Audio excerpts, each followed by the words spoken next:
ಪ್ರಿಯ ವೀಕ್ಷಕರೇ ನಮಸ್ಕಾರ. ನಾನು ಚಿದಾನಂದ್ ಪಟೇಲ್. ಕರ್ನಾಟಕದಲ್ಲಿ ವಿಶೇಷ ಮತಪಟ್ಟಿ ಪರಿಷ್ಕರಣೆ ಆರಂಭವಾಗಿದೆ. ಕೇಂದ್ರ ಚುನಾವಣಾ ಆಯೋಗದ ಈ ತೀರ್ಮಾನ ಈಗಾಗಲೇ ಅನೇಕ ರಾಜ್ಯಗಳಲ್ಲಿ SIR ಆಗಿರ್ತಕ್ಕಂಥದ್ದು. ಕರ್ನಾಟಕದಲ್ಲಿ ಆಗ್ತಿರ್ತಕ್ಕಂಥ SIR ರಾಜಕೀಯ ಅಲ್ಚಲ್ಲನ್ನು ಕೂಡ ಎಬ್ಬಿಸಿರ್ತಕ್ಕಂಥದ್ದು, ರಾಜಕೀಯ ಕೆಸರೆರಚಾಟಕ್ಕೂ ಕಾರಣ ಆಗಿದೆ ಮತ್ತು ರಾಜಕೀಯ ಹೋರಾಟಕ್ಕೂ ಕಾರಣ ಆಗಿದೆ, ಜಿದ್ದಾಜಿದ್ದಿಗೂ ಕಾರಣ ಆಗಿದೆ, ಆರೋಪ ಪ್ರತಿ ಆರೋಪಕ್ಕೂ ಕೂಡ ಕಾರಣ ಆಗಿರ್ತಕ್ಕಂಥದ್ದು. ಅಫ್ಕೋರ್ಸ್ SIR ಅಂತ ಹೇಳಿದ್ರೆ ಪ್ರತಿಯೊಬ್ಬ ನಾಗರಿಕನ ಮತದಾನದ ಹಕ್ಕು. ಆ ಹಕ್ಕು ಅಂತಿಮವಾಗಿ ನಿಮಗಿಂತ ಹಕ್ಕಿದೆ, ಮತದಾನ ಹಕ್ಕಿನ ತೀರ್ಮಾನ ಮಾಡ್ತಕ್ಕಂಥದ್ದು ಚುನಾವಣಾ ಆಯೋಗ ಇದೀಗ ಕರ್ನಾಟಕದಲ್ಲಿ ವಿಶೇಷ ಮತಪಟ್ಟಿ ಪರಿಷ್ಕರಣೆಯನ್ನು ಆರಂಭಿಸಿರ್ತಕ್ಕಂಥದ್ದು. ಆದರೆ ಎಲ್ಲೊಂದು ಕಡೆ ವಿಶೇಷ ಮತಪಟ್ಟಿ ಪರಿಷ್ಕರಣೆ ಎಲ್ಲೊಂದು ಕಡೆ ಹಾದಿ ತಪ್ಪಿದೆ ಅಂತೇಳಿ ಆರೋಪಗಳು ಕೇಳಿ ಬಂದಿರತಕ್ಕಂಥ ಹಲವಾರು ದಾಖಲೆಗಳ ಸಮೇತ ಕೇಂದ್ರ ಸಚಿವ HD ಕುಮಾರಸ್ವಾಮಿ ಅವರು ಬಿಡುಗಡೆ ಮಾಡಿರ್ತಕ್ಕಂಥದ್ದು. ರಾಮನಗರದಲ್ಲಿ ಮುಖ್ಯಮಂತ್ರಿಗಳ ತವರು ಜಿಲ್ಲೆಯಲ್ಲಿ ಸದ್ಯ ಇದೀಗ ಅದು ಬೆಂಗಳೂರು ದಕ್ಷಿಣ ಜಿಲ್ಲೆ ಆಗಿರ್ತಕ್ಕಂಥದ್ದು. ಹಾಗಾಗಿ ರಾಮನಗರದಲ್ಲಿ ಯಾವುದೋ ಒಂದು ಕಲ್ಯಾಣ ಮಂಟಪದಲ್ಲಿ ನೂರಾರು ಜನರನ್ನು ಸೇರಿಸಿ BLOಗಳು ಮತಪಟ್ಟಿ ಪರಿಷ್ಕರಣೆ ಮಾಡ್ತಿರ್ತಕ್ಕಂಥ ಅನೇಕ ವಿಡಿಯೋ ದಾಖಲೆಗಳನ್ನು ಕೂಡ ಬಿಡುಗಡೆ ಮಾಡಿರುವಂಥದ್ದು. ಮತ್ತೊಂದು ಕಡೆ ಮಸೀದಿಗಳಲ್ಲಿ ಮತಪಟ್ಟಿ ಪರಿಷ್ಕರಣೆ ಮಾಡ್ತಿರ್ತಕ್ಕಂಥದ್ದು, ಯಾವುದೋ ಮಂಟಪದಲ್ಲಿ ಮಾಡ್ತಿರ್ತಕ್ಕಂಥದ್ದು, ಯಾವುದೋ ಮನೆಯಲ್ಲಿ ಮಾಡ್ತಿರ್ತಕ್ಕಂಥದ್ದು, ಯಾವುದೋ ಕೋಣೆಯಲ್ಲಿ ಮಾಡ್ತಿರ್ತಕ್ಕಂಥದ್ದು, ಗುಂಪಾಗಿ ಅಲ್ಲಲ್ಲಿ ಮಾಡ್ತಿರ್ತಕ್ಕಂಥದ್ದು. ಇದೀಗ ಹಲವಾರು ದಾಖಲೆಗಳನ್ನು ಇಟ್ಕೊಂಡು ಭಾರತೀಯ ಜನತಾ ಪಕ್ಷ ಇದೀಗ ರಾಜ್ಯ ಕಾಂಗ್ರೆಸ್ ಸರ್ಕಾರದ ವಿರುದ್ಧ, ಮುಖ್ಯಮಂತ್ರಿ ವಿರುದ್ಧ ತಿರುಗಿ ಬಿದ್ದಿರ್ತಕ್ಕಂಥದ್ದು. ಮತ್ತು ಕೇಂದ್ರ ಚುನಾವಣಾ ಆಯೋಗ ಕೂಡ ಇದೀಗ ಕೇಂದ್ರ ಸಚಿವರಾಗಿರ್ತಕ್ಕಂಥ HDK ಅವರ ನೇತೃತ್ವದಲ್ಲಿ ಪ್ರಹ್ಲಾದ್ ಜೋಶಿಯಿಂದ ಹಿಡಿದು, ಶೋಭಾ ಕರಂದ್ಲಾಜೆಯಿಂದ ಹಿಡಿದು, V ಸೋಮಣ್ಣವರಿಂದ ಹಿಡಿದು, R ಅಶೋಕ್ರಿಂದ ಹಿಡಿದು ಎಲ್ಲ ನಾಯಕರುಗಳು ಒಟ್ಟಾಗಿ ಹೋಗಿ ಕೇಂದ್ರ ಚುನಾವಣಾ ಆಯೋಗಕ್ಕೆ ದೂರನ್ನು ಕೊಟ್ಟಿರ್ತಕ್ಕಂಥದ್ದು. ಇದರ ಬೆನ್ನಲ್ಲೇ ಇದೀಗ ರಾಜ್ಯ ಮುಖ್ಯ ಚುನಾವಣಾ ಆಯುಕ್ತರಾಗಿರ್ತಕ್ಕಂಥ ಅನ್ಬು ಕುಮಾರ್ ಅವರು ಸುಮಾರು 36 BLOಗಳಿಗೆ ನೋಟಿಸನ್ನು ಕೂಡ ಇಶ್ಯೂ ಮಾಡಿರ್ತಕ್ಕಂಥದ್ದು. ಇದು ಒಂದು ಭಾಗ. ಎಲ್ಲ ಒಂದು ಕಡೆ ಬೇರೆ ಬೇರೆ ರಾಜ್ಯಗಳಲ್ಲಿ, ಅದು ಪಶ್ಚಿಮ ಬಂಗಾಳ ಇರ್ಬೋದು, ಅಸ್ಸಾಂ ಇರ್ತಕ್ಕಂಥದ್ದು, ಬೇರೆ ಬೇರೆ ರಾಜ್ಯಗಳಲ್ಲಿ ಚುನಾವಣಾ ಆಯೋಗವನ್ನು ಎಲ್ಲ ಒಂದು ಕಡೆ ಅದನ್ನು ತನ್ನ ರಾಜಕೀಯ ಆಯೋಗವನ್ನಾಗಿ ಭಾರತೀಯ ಜನತಾ ಪಕ್ಷ ಮಾಡಿದೆ ಅಂತೇಳಿ ವಿಪಕ್ಷ ಆಗಿರ್ತಕ್ಕಂಥ ಕಾಂಗ್ರೆಸ್ ಸೇರಿದಂಥ ಅನೇಕ ವಿಪಕ್ಷಗಳು ಆರೋಪವನ್ನು ಕೂಡ ಮಾಡಿದರು. ಅಲ್ಲದೆ ವಿಶೇಷ ಮತಪಟ್ಟಿ ಪರಿಷ್ಕರಣೆ, ಅದು ಭಾರತೀಯ ಜನತಾ ಪಕ್ಷದ ಪಟ್ಟಿ ಪರಿಷ್ಕರಣೆ, ಆ ಮುಖಾಂತರ ಕಾಂಗ್ರೆಸ್ ಮತ್ತು ಜಾತ್ಯತೀತ ಪಕ್ಷಗಳ ಮತ್ತು BJP ಏತರ ಪಕ್ಷಗಳ ಒಂದು ಅಣಿಲಿಕ್ಕೆ ಒಂದು ಅಸ್ತ್ರ ಆಗಿತ್ತು ಮತ್ತು ಅವರ ಮತದಾನದ ಹಕ್ಕಿನಿಂದಲೇ ತೆಗೆದು ಹಾಕ್ತಕ್ಕಂಥ ಪ್ರಕ್ರಿಯೆ SIR ಅಂತೇಳಿ ಗಂಭೀರ ಆರೋಪಗಳು ಕೂಡ ಮಾಡಿದವು. ವಿಪಕ್ಷ ಕಾಂಗ್ರೆಸ್ ಅಂತೂ ಹಾದಿ ಬೀದಿಯಲ್ಲಿ ದೊಡ್ಡ ಹೋರಾಟವನ್ನು ಮಾಡಿತು. ನಿಮಗೆ ಪಶ್ಚಿಮ ಬಂಗಾಳದಲ್ಲಿ ಭಾರತೀಯ ಜನತಾ ಪಕ್ಷದ ವಿಜಯೋತ್ಸವಕ್ಕೆ SIR ಕಾರಣ ಆಯಿತು, ಚುನಾವಣಾ ಆಯೋಗ ಇದಕ್ಕೆ ನೆರವಾಯಿತು ಅಂತೇಳಿ ಗಂಭೀರ ಆರೋಪಗಳು ಮಾಡಿರ್ತಕ್ಕಂಥ ಸುಮಾರು 24 ಲಕ್ಷ ಅರ್ಹ ಮತದಾರರಾಗಿದ್ದು ಕೂಡ ಅವರಿಗೆ ಮತ ಹಾಕಲಿಕ್ಕೆ ಬಿಡಲಿಲ್ಲ. ಸುಮಾರು 90 ಲಕ್ಷಕ್ಕೂ ಹೆಚ್ಚು ಮತಗಳನ್ನು ಡಿಲಿಷನ್ ಮಾಡ್ತು ಅಂತೇಳಿ ಗಂಭೀರ ಆರೋಪವನ್ನು ಮಾಡ್ತು. ಅಲ್ಲದೆ ಬಾಂಗ್ಲಾ ವಲಸಿಗರ ಮೇಲೆ ಆರೋಪ ಕೂಡ ಇರ್ತಕ್ಕಂಥ. ಅಫ್ಕೋರ್ಸ್ ಕರ್ನಾಟಕದಲ್ಲಿ ಕೂಡ ಬಾಂಗ್ಲಾ ವಲಸಿಗರು ಇರುವಂಥದ್ದು. ಅದು ಒಂದು ಕಡೆ R ಅಶೋಕ್ರವರು 25 ಲಕ್ಷ ಅಂತ ಹೇಳ್ತಾರೆ. 25 ಲಕ್ಷದಷ್ಟು ಇಲ್ಲ, ಅವ್ರಿಗೂ ಲೆಕ್ಕ ಇಲ್ಲ, ಯಾಕಂದರೆ ಅವ್ರದ್ದು ಸರ್ಕಾರ ಇತ್ತು. ಹಾಗಾದರೆ ಅವರು ಒದ್ದೋಡಿಸ್ಬೋದಿತ್ತು, ಆ ಕೆಲಸವನ್ನು ಅವರು ಕೂಡ ಯಾಕೋ ಮಾಡಲಿಲ್ಲ. ಅವತ್ತು ಕೂಡ ಅವರು ರಾಜಕೀಯವನ್ನೇ ಮಾಡಿದರು.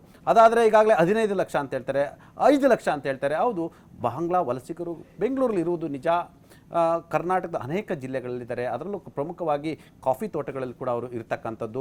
ಹಾಗಾಗಿ ಅದನ್ನ ಪತ್ತೆ ಹಚ್ಚುವ ಕೆಲಸ ಮಾಡ್ತಕ್ಕಂಥದ್ದು ಮೊದಲ ಜವಾಬ್ದಾರಿ ಇರ್ತಕ್ಕಂಥದ್ದು ಕೇಂದ್ರ ಸರ್ಕಾರಕ್ಕೆ. ಯಾಕಂತೇಳಿದ್ರೆ ಬಾರ್ಡರ್ ಸೆಕ್ಯೂರಿಟಿ ಫೋರ್ಸ್ ಅಂತ ಇರುತ್ತೆ.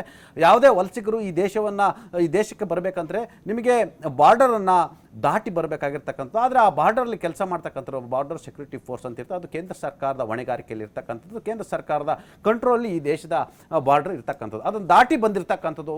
ಹಾಗಾಗಿ ಇದಕ್ಕೆ ನೇರ ಹೊಣೆ ಭಾರತೀಯ ಜನತಾ ಪಕ್ಷ ಅಂತೇಳಿ ಕಾಂಗ್ರೆಸ್ಸಿಗರು ಆರೋಪವನ್ನು ಮಾಡ್ತಿರ್ತಕ್ಕಂಥದ್ದು. ಹಾಗಾದರೆ ಆ ವಲಸಿಗರು ಕಾಂಗ್ರೆಸ್ ಕಾಲದಲ್ಲಿ ಯಾಕೆ ಬಂದು ನೆಲೆಸಿಲ್ಲ?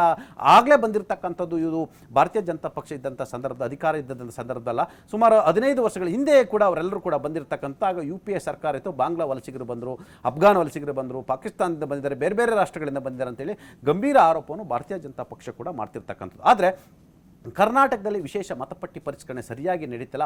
ಕಾಂಗ್ರೆಸ್ ಸರ್ಕಾರ ಮತ್ತು ಮುಖ್ಯಮಂತ್ರಿಗಳು ಎಲ್ಲೊಂದು ಕಡೆ BLOಗಳ ಮುಖಾಂತರ ಎಲ್ಲೊಂದು ಕಡೆ ಇಲ್ಲಿ ಅಲ್ಪಸಂಖ್ಯಾತ ಮತದಾರರನ್ನು, ಅವರಿಗೆ ಎಲ್ಲೊಂದು ಕಡೆ ಅದಕ್ಕೆ ಸಂಬಂಧಪಟ್ಟ ದಾಖಲೆಗಳಿಲ್ಲದಿದ್ದರೂ ಕೂಡ ಸರ್ಕಾರವೇ ವಿಶೇಷವಾಗಿ ದಾಖಲೆಗಳನ್ನು ಒದಗಿಸಿ ಅವ್ರನ್ನ ಮತಪಟ್ಟಿಯಿಂದ ಕೈ ಬಿಡದಂತೆ ತಪ್ಪಿ ಹೋಗದಂತೆ ನೋಡ್ಕೊಳ್ತಿದ್ದಾರೆ. ಆ ಮುಖಾಂತರ ತಮ್ಮ ಮತದಾರರನ್ನು ಉಳಿಸ್ಕೊಳ್ತಿದ್ದಾರೆ. ಅಲ್ಲದೆ SIR ಸರಿಯಾಗಿ ನಡೀತಿಲ್ಲ ಅಂತೇಳಿ ಕೇಂದ್ರ ಸಚಿವ HD ಕುಮಾರಸ್ವಾಮಿ ಅವರು ಗಂಭೀರ ಆರೋಪ ಮಾಡುವ ಮುಖಾಂತರ ಇದೀಗ ಕೇಂದ್ರ ಚುನಾವಣಾ ಆಯೋಗದ ಕದ ತಟ್ಟಿರ್ತಕ್ಕಂಥ ಇರ್ತಕ್ಕಂಥದ್ದು. ಹಾಗಾಗಿ ಕರ್ನಾಟಕದಲ್ಲಿ SIR ಸಂಬಂಧಪಟ್ಟಾಗೆ ಆರೋಪ ಪ್ರತ್ಯಾರೋಪ ಆರಂಭವಾಗಿರ್ತಕ್ಕಂಥದ್ದು. ಇದರ ಬೆನ್ನಲ್ಲೇ HD ಕುಮಾರಸ್ವಾಮಿಯವರು ಈ ಕಾರ್ಯಕ್ಕೆ ಸ್ವತಃ ಭಾರತೀಯ ಜನತಾ ಪಕ್ಷದ ವರಿಷ್ಠರು ಅಂದರೆ BJP ಹೈಕಮಾಂಡ್ ಕೂಡ ಬಹುಪರ ಕೇಳಿರ್ತಕ್ಕಂಥದ್ದು ಮತ್ತು ತಮ್ಮ ನಾಯಕರುಗಳಿಗೆ ಒಂದು ಕಡೆ ನೀವೇನು ಕೆಲಸ ಮಾಡ್ತೀರಿ ಅಂತೇಳಿ ಪ್ರಶ್ನೆಯನ್ನು ಮಾಡ್ತಿರ್ತಕ್ಕಂಥದ್ದು.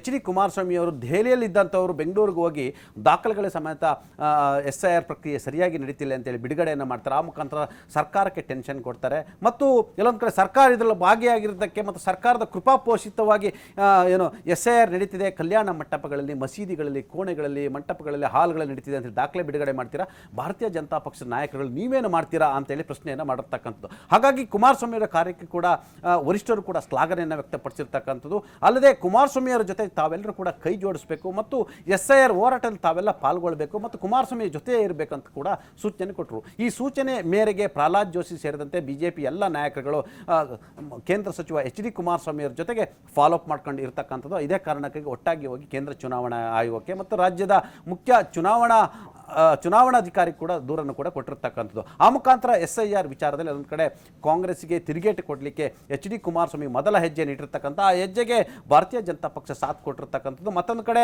ಎಲ್ಲೊಂದು ಕಡೆ SIR ವಿಚಾರದಲ್ಲಿ ನಾವು ಆ ರೀತಿ ಅಕ್ರಮ ಮಾಡಿಲ್ಲ ಅಂತೇಳಿ ಮುಖ್ಯಮಂತ್ರಿಗಳು ಹೇಳ್ತಿರ್ತಕ್ಕಂಥದ್ದು ಮತ್ತು ಈಗ ಒಟ್ಟಾರೆ ಆರೋಪ ಪ್ರತ್ಯಾರೋಪ ಇರ್ತಕ್ಕಂಥದ್ದು. ಇದರ ಬೆನ್ನಲ್ಲೇ SIR ಪ್ರಕ್ರಿಯೆಯಲ್ಲಿ HD ಕುಮಾರಸ್ವಾಮಿಯವರು ಭಾರತೀಯ ಜನತಾ ಪಕ್ಷಕ್ಕಿಂತ 100 ಹೆಜ್ಜೆ ಮುಂದಿರ್ತಕ್ಕಂಥ ಆ ಮುಖಾಂತರ ಕರ್ನಾಟಕದಲ್ಲಿ ಭಾರತೀಯ ಜನತಾ ಪಕ್ಷ ಎಷ್ಟು ವೀಕ್ ಇದೆ ಅನ್ನೋ ಮುಖಾಂತರ ಒಂದು ಮೆಸೇಜನ್ನು ತಾವು BJP ಹೈಕಮಾಂಡ್ ನಾಯಕರುಗಳಿಗೆ ಕಳಿಸುವ ಮುಖಾಂತರ ತಾನೇ ಕರ್ನಾಟಕದಲ್ಲಿ ಸ್ಟ್ರಾಂಗ್ ಮತ್ತು ಸರ್ಕಾರದಿಂದ ಹೋರಾಟ ಮಾಡಲಿಕ್ಕೆ ನನ್ನೊಬ್ಬರಿಂದಲೇ ಅತಿ ದೊಡ್ಡ ಶಕ್ತಿ ಇರ್ತಕ್ಕಂಥ ಎಂಬ ಸಂದೇಶವನ್ನು ರವಾನೆ ಮಾಡಿರ್ತಕ್ಕಂಥದ್ದು. ಆ ಸಂದೇಶ ಇದೀಗ ಸಕ್ಸಸ್ ಆಗಿರ್ತಕ್ಕಂಥದ್ದು.